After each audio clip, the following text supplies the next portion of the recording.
রাজনীতিবিদদের কারণে আজকে তিনি জীবনে কোনোদিন পলিটিক্স না করে উপদেষ্টা হতে পেরেছেন। রাজনীতিবিদদের কারণে বাংলাদেশ আজকে তলাবিহীন ঝুড়ি থেকে এই জায়গায় এসছে। এটা কোনো এনজিও কর্মীর হাত ধরে আসে নাই। নির্বাচন পেছাও, আরেকটা হলো বিএনপি ঠেকাও। সুতরাং এইসব অবাস্তব পরিকল্পনা হচ্ছে শয়তানির অংশ।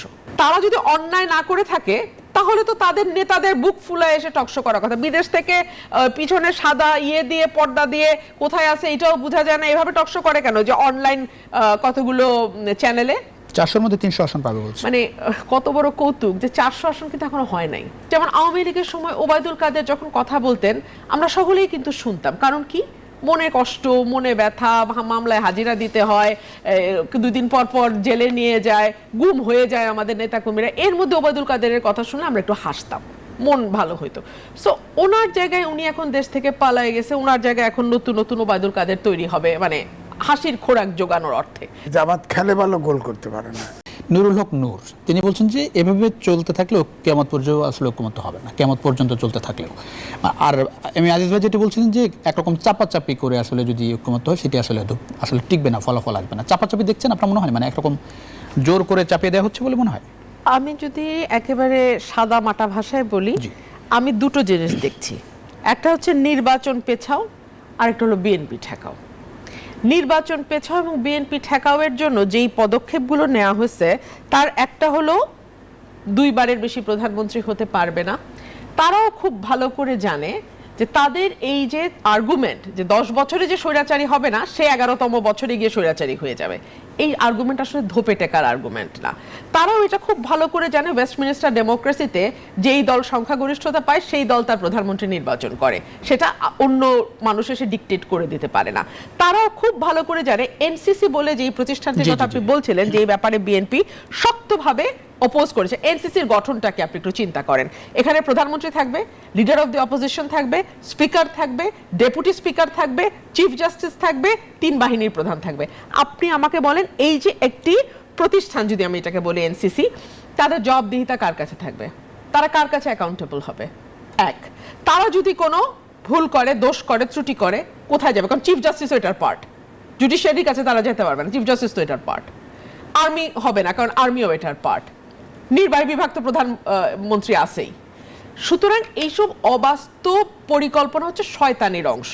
ঠিক আছে, আমি একদম সাদা বাংলায় বলি, এগুলো শয়তানি। শয়তানিটা কি?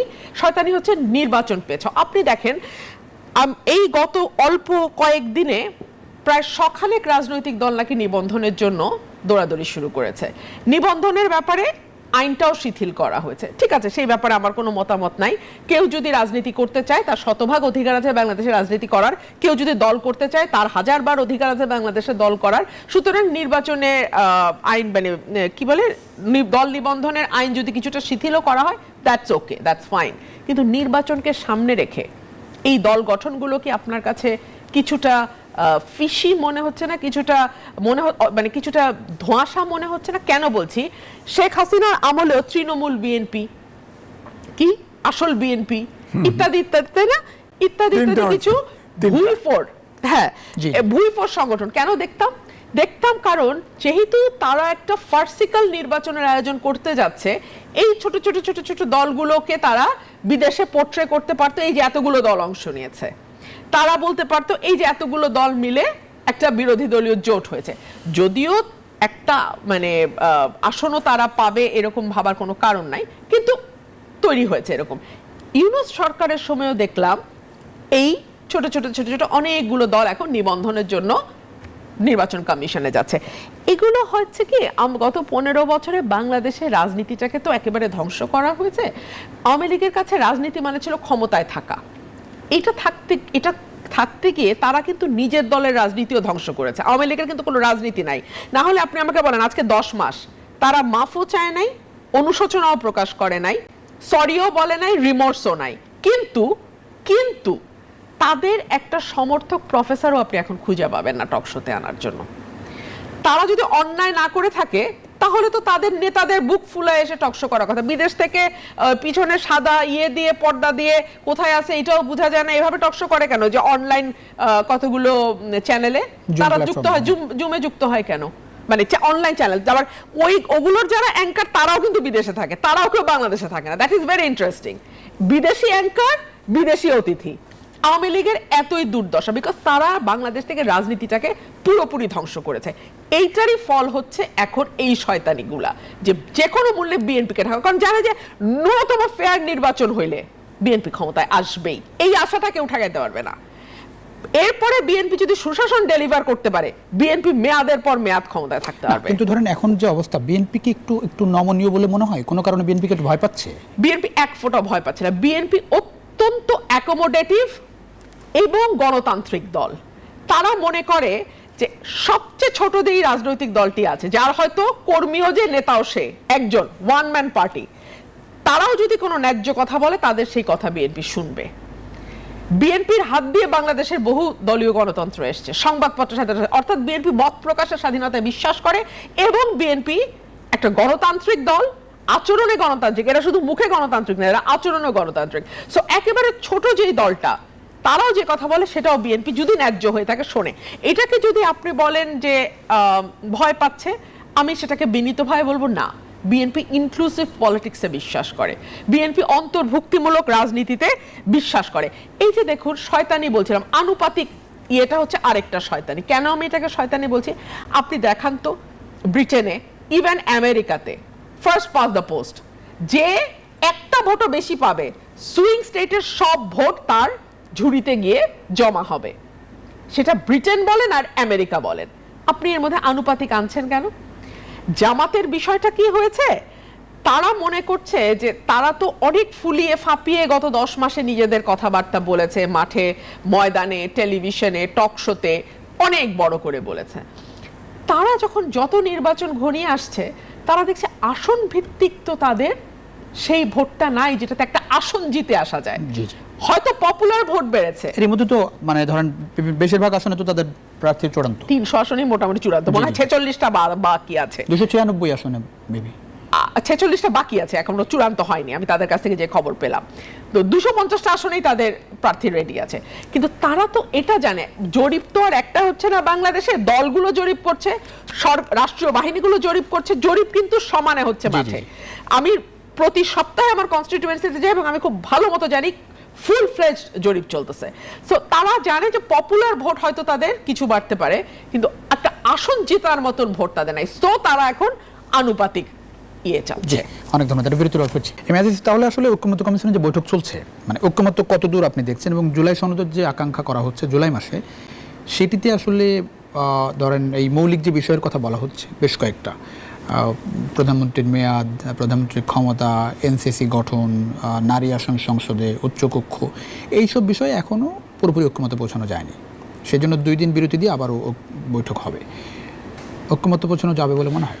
না, দেখেন, ঐক্যমত্য কমিশনের যেসব আলোচনাগুলি এখন করছি, এখানে যদি একমত হওয়া যায় তাহলে জুলাই সনদ হবে। কিন্তু আমার প্রশ্ন হচ্ছে জুলাই সনদ কথাটা থাকবে কেন? আপনার দেশ পরিবর্তন তো আরও হয়েছে।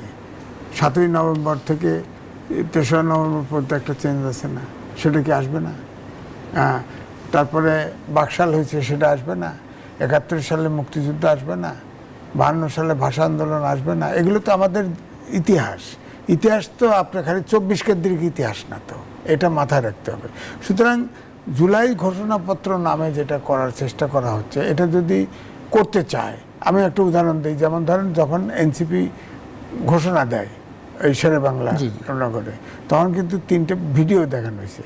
সেখানে 1947 সালকে গুরুত্ব দেওয়া হয়েছে, 71 সালকে নিভু নিভু করে দেখানো হয়েছে, আর 24 সালকে গুরুত্বপূর্ণ করে দেখানো হয়েছে। 3টা দেখানো হয়েছে। তো এটা তো আমাদের জাতির কল্পনাও না, আকাঙ্ক্ষাও না।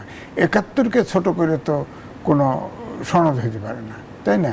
কিন্তু ভাষা, পৃথিবীর ভিতরে একটা জাতি ভাষার জন্য জীবন দিছে, সেটা তো বাংলাদেশ এটা দিছে। তা আপনারা এটাকেও তো ইগনোর করতে পারবেন না।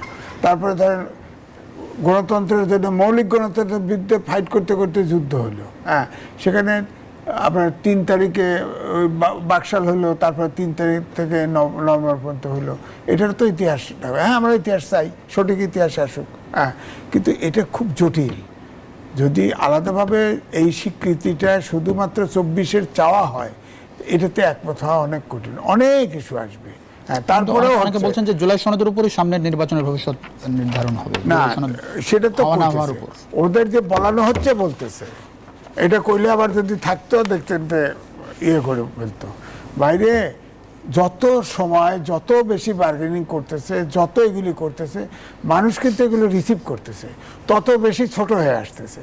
ওই যে পাটোয়ারি সাহেব বলছে না 400 আসনে 300ই পাবে, আরে 3 না, ওই 300 আসনের যে 400 আসনে 300 পাবে না, ওই খালি 3টে বাদ দিয়ে পাবে, ডাবল 0 পাবে, 3টে বাদ দিয়ে।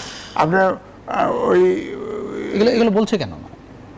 এগুলো বলছে ঠেকাও, এটা জামালো ফাঁকাও, ক্ষমতা দিলে করো। আমি তো এখন পর্যন্ত কনভিন্স না যে নির্বাচন ফেব্রুয়ারিতে হবে। যদিও একটা ধারণা আছে নির্বাচন ফেব্রুয়ারি 12 তারিখে হইতে পারে, এরপরে রোজা কয়েকদিন। কি কি কারণে যদি হয় নির্বাচন না হতে পারে ভাই? আপনার যে লন্ডনে বৈঠক হলো, সেখানে সব বৈঠকের প্রত্যেকটা জায়গায় শর্ত দেওয়া আছে, তবে যদি শব্দ দেওয়া আছে, যেমন পর্যাপ্ত সংস্কার এবং বিচার হলে। আপনি বলেন 10 মাস গেছে, একটা বিচারের মাত্র চার্জশিট দিছে, তো বিচার তো 50 বছর লাগবে, এ তো বিচার করতে পারতেছে না। বিচারটা করবে কে? সরকার করবে। তো উনি বলতে পারলো না, ওনার তো অনুমান থাকা উচিত ছিল আমি বিচার এই দিনে শেষ করতে পারবো, করলো না তো। তারপরে ধরেন নির্বাচনের সকল প্রস্তুতি শেষ হলে, হ্যাঁ, তো প্রস্তুতিটা কে নিবে? আমরা তো এখনো ইলেকশন কমিশন জানেই না নির্বাচন হবে, তারা বলছে দেখলে মনোভাব বুঝতে পারবো, এইটা বলছে না। তারা আবার মাঝখানে বলছে যে আমরা প্রস্তুত, আবার বলল যে সরকার যদি সহযোগিতা না করে তাহলে নিরপেক্ষ নির্বাচন। ধরেন লন্ডনে যে বৈঠক হলো সেখানে এর বেশি আর স্টেটমেন্ট কি আসবে? ধরেন একেবারে কংক্রিট কংক্রিট তাহলে উনি শোনেন, তাতেই তো বলা হচ্ছে যে অন্তর্বর্তী সরকার তারেক রহমানের সাথে বৈঠকটা কিন্তু আমাদের পক্ষ থেকে বলা না, হচ্ছে। আমরা যতটুকু জেনেছি তারেক রহমান বৈঠকটা চায় নাই, ম্যাডাম খালেদা জিয়া এটা মেডিয়েট করছে, তারপরে ওখানে গেছে। তাহলে ডক্টর ইউনূস এই এত দূর ভ্রমণ করে যে ওখানে যায় দেখা করলো, তাহলে তাকে তো স্পেসিফিক সরকার প্রধান সে এখনকার, তাহলে মাথায় নিয়ে যাওয়া উচিত ছিল। উনি যদি ওই জুন বলতে পারে, উনি ডিসেম্বরের তারিখটা বলতে পারলো না কেন? যে এর ভিতরে যতটুকু সংস্কার হয়, এর ভিতরে যতটুকু বিচার হয় আমরা নির্বাচনে দেব। তারেক রহমানের সাথে এইটি আলোচনা করতে পারতো যে ফেসিবাদের বিচারটা যেন চলমান থাকে, সংস্কারটা যেন চলমান থাকে, ওই এগ্রিমেন্টটা হইতে পারতো যে সংস্কার হবে, বিচার হবে, এটা চলমান থাকবে, এবং চলমান তো থাকবে। বিজ্ঞানের অগ্রগতি, দেশের মানসিকতার অগ্রগতি, দেশের অগ্রগতি, সংস্কার তো হতেই থাকবে। বিএনপিকে না বুঝে কনভিন্সড মনে হয় আপনার? ধরেন এখন তো বিএনপির কোনো দাবি দেওয়া নাই আর। না, এখন ধরেন ওই লন্ডনের বৈঠকের আগে আমার কাছে মনে হয় তীব্র তাপদাহ চলছিল, ওখানে গুড়ি গুড়ি বৃষ্টি আসলে যেমন ঠান্ডা, রাজনৈতিক অমনে অমন একটু ঠান্ডা আবহাওয়া হয়েছে। এর মানে এই নয় যে সমস্যার সমাধান হয়েছে। উদাহরণ কিন্তু একটা মানুষকে একটা ইস্যু দিয়ে স্টেটমেন্ট প্রমাণ করা যায়। ধরেন 65 বছরে ইউনূস সাহেব নিজে করেছে গ্রামীণ ব্যাংক থেকে রিটায়ারমেন্ট, তিনি কিন্তু যখন দেখছে এমডি হলো, এক্সিকিউটিভ ক্ষমতা আছে, আমার জানা মতে তাকে উপদেষ্টা অফার করা হয়েছে, রাজি হয়নি, কেস করছে, জানে শেখ হাসিনার সময়ের মামলা, তারপরেও কোর্ট, তারপরেও কেস করে অ্যাপিলেট ডিভিশনে যা হেরে গেছে।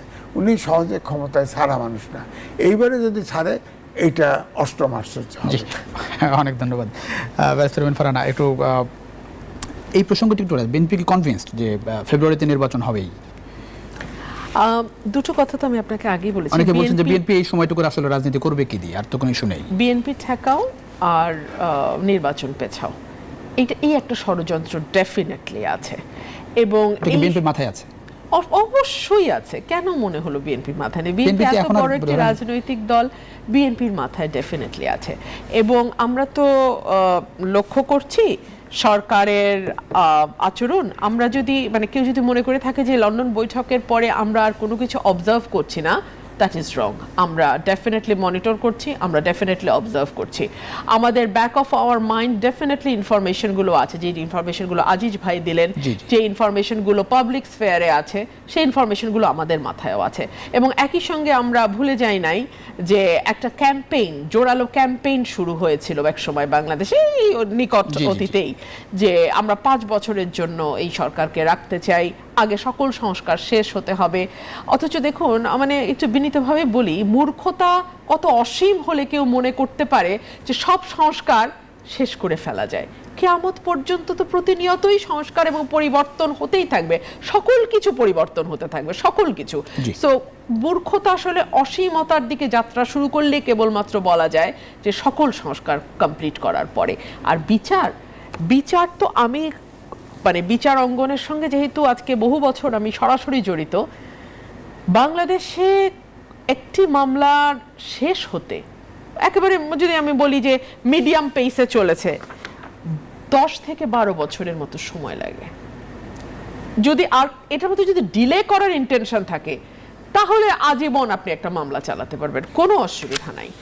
সো এই সকল কিছুর বিবেচনায় সংস্কার এবং বিচার কেবলই অজুহাত এবং এর বাইরে আর কিছু না, এগুলো আমরা খুব ভালো বুঝি।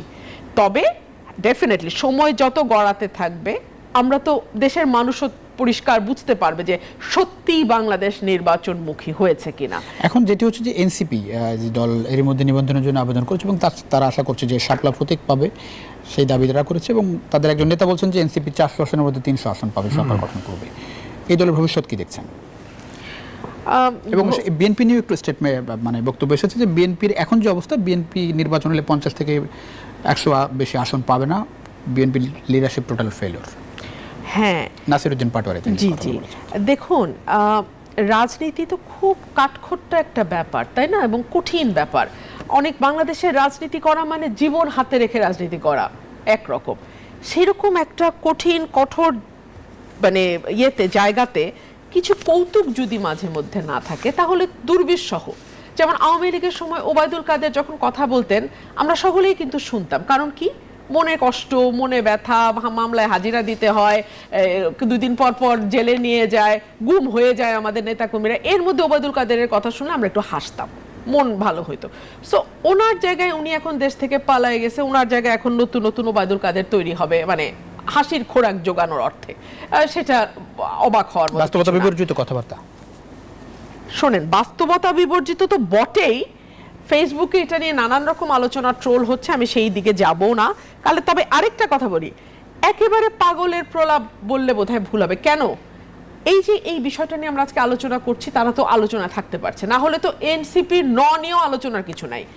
এই কথা নিয়ে যদি আজকে আলোচনা না করতাম তাহলে কি নিয়ে আলোচনা করতাম? তাদের পিএস এর 300 কোটি টাকা 400 কোটি টাকা বানানো নিয়ে, কিংবা ধরেন তাদের অর্থনৈতিক স্খলনের সঙ্গে সঙ্গে তাদের নৈতিক স্খলন নিয়ে, কিংবা তাদের যেই বিদ্যার দিগ্গজরা এতদিন লেকচার দিয়েছে তারা আসলে ঠিক কেমন ব্যক্তিগত জীবনে, সেটা নিয়ে আলোচনা করতাম। তো তার চেয়ে তো ভালো আমরা একটা কৌতুক নিয়ে আলোচনা করছি, তাই না?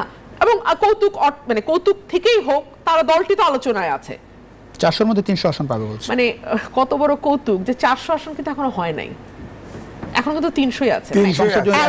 উচ্চকক্ষে 100, উচ্চকক্ষে 100, কিন্তু সেটাও তো এখনো চূড়ান্ত মানে 100 আসনের হিসাব তো আসলে মেলে না, কারণ নারী আসন 100 কেবল নারী 100 প্রপোজ, সবই প্রপোজড, উচ্চকক্ষ প্রপোজ। আপনি যদি সেই 100 ধরেন সেটাও প্রপোজ, নারী 100 ধরেন সেটাও প্রপোজড।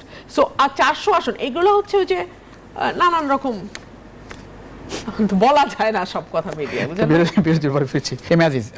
একটা বিষয় একটু জানতে চাই, অনেকেরই প্রশ্ন, সেটা হচ্ছে জামাত আসলে কি চায়। কারণ জামাত আমরা শুরু থেকে দেখেছি এক এক সময় এক এক কথা বলেছে, অনেক সময় বলেছে বিচারের আগে নির্বাচন নয়, সংস্কার শেষের আগে নির্বাচন নয়, ডিসেম্বরের মধ্যে নির্বাচন হলেও আপত্তি নেই, এপ্রিলের পরে নয়, ফেব্রুয়ারিতে হলে ভালো। এখন আবার বলছে যে বৈঠকের পরে যে মানে অন্তর্বর্তী সরকার নিরপেক্ষ নিয়ে প্রশ্ন তুলছে। আজকে আবার দেখলাম বলছে যে জাতিসংঘের নির্বাচন। জামাত আসলে কি চায়? মানে এসবের আসলে জামাত শুরুতে বহুদিন পরে জামাত নিষিদ্ধ ছিল, এই সরকার আসার পরে জামাতের নিবন্ধন উঠে যায় এবং তারা ফ্রি রাজনীতি করার সুযোগ পায়। এতে তাদের ভিতরে বাস্তবতা বিবর্জিত কিছু ধারণা দাঁড়ায় যায় যে তারা ইসলামিক রাজনীতি করে, ইসলামিক দলগুলোকে নিয়ে এক করে তারা ক্ষমতায় চলে যাবে, অর্থাৎ বিএনপিকে টপকায়। এই জন্য বিএনপির সাথে দীর্ঘদিন চলেও বিএনপির সাথে রিলেশনটা ভালো রাখলো না। এখন যে জায়গায় আসছে, ইসলামিক দলগুলো কিন্তু কাছাকাছি আসছে, কিন্তু এটাও এখন অবজার্ভ করা হচ্ছে কি পাবে, বড় ধরনের 4-5% ভোট পাবে, এটা দিয়েও তো সব ইসলামিক দলগুলো এক হলেও তো এই অবস্থা হবে। যেমন জামাত সম্পর্কে ধারণা প্রথম থেকে কিন্তু জনগণ কনফিউজ ছিল যে জামাত খুব ভালো করবে, কিন্তু আলটিমেটলি আমি যেটা বারবার বলি, জামাত খেলে ভালো, গোল করতে পারে না। হ্যাঁ, তো এর কিন্তু অবস্থা তাই হয়েছে। এই যে আপনি বললেন এতগুলো একটা রাজনৈতিক দল যে সরকারে যাওয়ার আকাঙ্ক্ষা করে, সেই দলের এত উল্টাপাল্টা, এত পরিবর্তন, এখন বাংলাদেশে নির্বাচনের প্রস্তুতি নিলেন না, কয় জাতিসংঘের নির্বাচন চায়। তারা তো নির্বাচনের জন্য প্রস্তুত। হ্যাঁ, তারা তো 500 আসনে দিয়ে ফেলছে নমিনেশন। তারা তো এখন কয় বিএনপির নির্বাচনের জন্য পাগল, অথচ তারা নমিনেশন দিয়ে ফেলছে, কিন্তু পুরা সব জায়গায় নমিনেশন দিয়ে ফেলছে। এই জন্য আমি বলছি যে জামাত যেটা হচ্ছে এখন, তাদের ধারণা তারা কি চায়, তারা চায় যে সরকারে যেতে চায়, অথবা একা একা নাকি বিএনপির সঙ্গে না, ন্যূনতম বিরোধী দল হতে চায়, অন্য কাউ যাতে না। এখন তার কেউ নাই মাঠে। প্রথম দিকে তো ভয় পেয়ে গেছিল, প্রথম দিকে আমার জামাতের আচরণ দেখে মনে হয়েছে এনসিপি বিরোধী দল না হয়ে যায়। এখন এইটা একটু কমছে, ভাবছে যে তারাই ইসলামিক দলগুলো তাদের সিনিয়র লোকদের ভোট দিবে, হয়তো অপোজিশন হতে পারবে। কিন্তু তাদের ভিতরে এখনও অনেকের ভিতরে ধারণা আছে যে বিএনপির বিরুদ্ধে নানান রকম প্রপাগান্ডা করতেছে, যে তারা ফাঁক দিয়ে সরকারে মেজরিটি পেয়েও যেতে পারে। কিন্তু আমার ধারণা যে তারা সব মিলে 5% বেশি সিট পাবে না, 5%-এর বেশি সিট পাবে না। তাদের এই ধারণা ভুল। এই জন্য আপনি কিন্তু কথা চালু আছে যে জামাত তাদের পরিবার আর জামাতের কর্মী ছাড়া কিছু চান না। হ্যাঁ, তাদের চিন্তা শক্তি কিন্তু দূরবর্তী চিন্তা করতে পারে না তারা। এখনো কি আসন সমঝোতা হচ্ছে বলে মনে হয়? এখন আসন সমঝোতা বিএনপির সঙ্গে, বিএনপি কি আসন সমঝোতার চাপে আছে বলে মনে হয়? আমার তো ধারণা তলে তলে আছে, কিছু সবাই ভাগ চায়। কারণ আমি বামপন্থী একজন ছোট দলের বড় নেতা, সে বলছিল যে আজিজ ভাই, আমি যদি এই ছেলেগুলোর জন্যে অন্তত পক্ষে বিএনপিতে কিছু আসন দেওয়া যায়, তাহলে ছেলেগুলোর জীবন বাঁচবে। নাহলে কোনো কারণে যেদিনই আসুক, আওয়ামী লীগ ফিরে আসলে এদের তো বিচার করবে না, এদের তো পাড়ায় মারিয়ে ফেলবে। হ্যাঁ, এই কথা কইছে। তো এই জন্য একটা মুভ ছিল। কিন্তু এখন যেভাবে উৎপীড়ন করতেছে, আমার মনে হয় সেই জায়গায় আর বিএনপি নাই। আমার মনে হয় না, জামাতকে সাথে তো কোনো নেগোসিয়েশন হবেই না, এনসিপির সাথেও আর বোধহয় নেগোসিয়েশন, এই দুই পার্টির সাথে কোনো নেগোসিয়েশন। অনেক ধন্যবাদ। একটু আগে আপনি বলছিলেন, আমি একটু জানতে চাই যে মানে বিএনপির এই সময়টায় অনেক বেশি প্রত্যাশা মানুষের ছিল বিএনপির কাছে, কিন্তু খবরের কাগজে বা বিভিন্ন জায়গায় যে খবর, যে চাঁদাবাজি, বিশেষ করে চাঁদাবাজি, দখলবাজি, সেই জায়গাটাকে বিএনপিকে বিব্রত করছে বলে মনে হয় কেন, এবং একই সঙ্গে জনপ্রিয়তা কমছে বলে মনে হয় কেন, ভোটে প্রভাব ফেলবে বলে মনে করেন কিনা? কারণ আমরা আজকেও একটি খবর, যে চাঁদাবাজি মামলা বিএনপি নেতা গ্রেফতার হয়েছে, জামালপুরে চাঁদাবাজির টাকা সহ বিএনপি নেতা গ্রেফতার। আজকে দেখলাম যে একজন মানে চাঁদা দেয় নাই দেখে বন্দুক নিয়ে বের হয়েছেন গুলি করার জন্য। ডেফিনেটলি খবরগুলো সুখকর খবর নয়। তবে আমি যেখানে আশার আলোটা দেখি, সেটা হচ্ছে বিএনপি অতীতের অন্যান্য রাজনৈতিক দলের মতন ডিনায়াল মোডে নাই, যে অস্বীকৃতির যে সংস্কৃতি আমরা অতীতে দেখেছি। না, সে অনুপ্রবেশকারী, সে আমার দলের কেউ না, কেউ অপরাধ করলে সাথে সাথে তার দায় অস্বীকার করা। আওয়ামী লীগকে আমরা 15 বছরে করতে দেখেছি। বিএনপি কিন্তু এই অস্বীকারের সংস্কৃতিতে নাই। বিএনপি যে অস্বীকারের সংস্কৃতিতে নাই, সেটা যে কেবল মুখে বলছে তাই নয়। বিএনপি ইতিমধ্যেই তার 2-2.5 হাজার কর্মী, 3,000 কর্মীকে সে বহিষ্কার করেছে। এবং বিএনপির ভারপ্রাপ্ত চেয়ারম্যান জনাব তারেক রহমান, তিনি মেক শিওর করেছেন বেশ কয়েকটি জায়গায় যাতে পুলিশ গ্রেফতার করতে বাধ্য হয়। উনি অত দূর থেকে বিষয়টি বাংলাদেশে যাতে তারা গ্রেফতার হয়, সেই জন্য তিনি যথাযথ ব্যবস্থা নিতে লোকাল লিডারদের উপর চাপ দিয়েছেন। অথচ বাংলাদেশে একটি সরকার আছে, তারা কি করছে? আমি যদি পাল্টা প্রশ্ন করি, যে সরকার এই লেভেলে কোনো রকম ব্যবস্থা না নিয়ে চাঁদাবাজি চলতে দিচ্ছে বিকজ সরকার বিরাজনীতিকরণ চায়, বিকজ সরকার চায় পলিটিক্যাল পার্টিগুলো এই ধরনের কিছু সত্য, কিছু মিথ্যা, কিছু অতিরঞ্জিত সকল রকম খবর মিলিয়ে মেলাইন্ড হোক, এবং এই সুযোগে আমি আমার গদিটাতেই স্থায়ী হয়ে যাই। এই কথাটি বলছি এ কারণে, আমাকে একটা লাইন একটু সুযোগ দেন। একজন উপদেষ্টা তো খোলামেলাই বলেছেন যে রাজনীতিবিদরা কি করেছে 53 বছরে। রাজনীতিবিদরা একটা দেশের জন্ম দিয়েছে। রাজনীতিবিদদের কারণে আজকে তিনি জীবনে কোনোদিন পলিটিক্স না করে উপদেষ্টা হতে পেরেছেন। রাজনীতিবিদদের কারণে বাংলাদেশ আজকে তলাবিহীন ঝুড়ি থেকে এই জায়গায় এসছে, এটা কোনো এনজিও কর্মীর হাত ধরে আসে নাই। সো মানে ডিপলিটিসাইজেশনের যে চেষ্টা বা যেই মানে যেই এক ধরনের ইচ্ছা আমি সরকারের মধ্যে দেখি, সেটা যদি আমি বলি যে এই ধরনের ঘটনায় কোনো ব্যবস্থা সরকারের কাছ থেকে আসে না বলেই বিষয়টি এত দূর বাড়তে পারছে। কিন্তু মানে বিএনপি কি এই সরকার ভয় পায়, যে কারণে বিএনপি কর্মীদেরকে গ্রেফতার করছে না শুরু থেকে এ পর্যন্ত? না, বিরাজনীতিকরণ চায়, যেটা আমি এখন বললাম। মানে এটিকে মানে মানুষের কাছে এই বার্তাগুলো যাক। একদম তাই, একদম তাই। ভাই, চাঁদাবাজি তো একটা ফৌজদারি অপরাধ, তাই না? চাঁদাবাজি তো একটা ফৌজদারি অপরাধ। ফৌজদারি অপরাধ অলওয়েজ হয় রাষ্ট্রের বিরুদ্ধে, রাষ্ট্র বনাম। তো রাষ্ট্রটা কেন নীরব থাকে যখন ফৌজদারি অপরাধ হয়? আমি তো এখন সরকারে নাই, আমি যেটা ম্যাক্সিমাম করতে পারি, বহিষ্কার করতে পারি, সেটা তো আমি করেছি। এবং আমরা কেউ ডিনায়ালে নাই, ডে ওয়ান থেকে আমরা স্বীকার করে নিয়ে ব্যবস্থা নিয়েছি। সরকার কি করেছে? অনেকে যেটা বলছে যে ক্ষমতায় গেলে বিএনপি কি করতে পারে তার নমুনা দেখা যাচ্ছে এখন। আচ্ছা, এইটা বলার সুযোগ করে দেওয়ার জন্যই তো সরকার কিছু করছে না। আর বিএনপি যদি ক্ষমতায় যাওয়ার পরে বা রাষ্ট্র পরিচালনার দায়িত্বে যাওয়ার পরে, let's put it in this way, যদি কন্ট্রোল করতে না পারে, যদি সুশাসন দিতে না পারে, যদি শৃঙ্খলা ফিরায় আনতে না পারে, যদি মানুষের মধ্যে জনজীবনের স্বস্তি দিতে না পারে, সেটার জবাব ভোটে বিএনপিকে দেয়া হবে। কিন্তু তার আগে আপনি বিএনপিকে আটকানোর জন্য দেশের মানুষকে এইরকম মানে হেনস্থার মধ্যে কেন ফেলছেন? আপনি বলছেন যে অন্তর্বর্তী সরকার চাইলে শুরু থেকে ব্যবস্থা নিতে পারত। সার্টেনলি। অনেক ধন্যবাদ এম এ আজিজ, মেরেসার দুজনকে অসংখ্য ধন্যবাদ।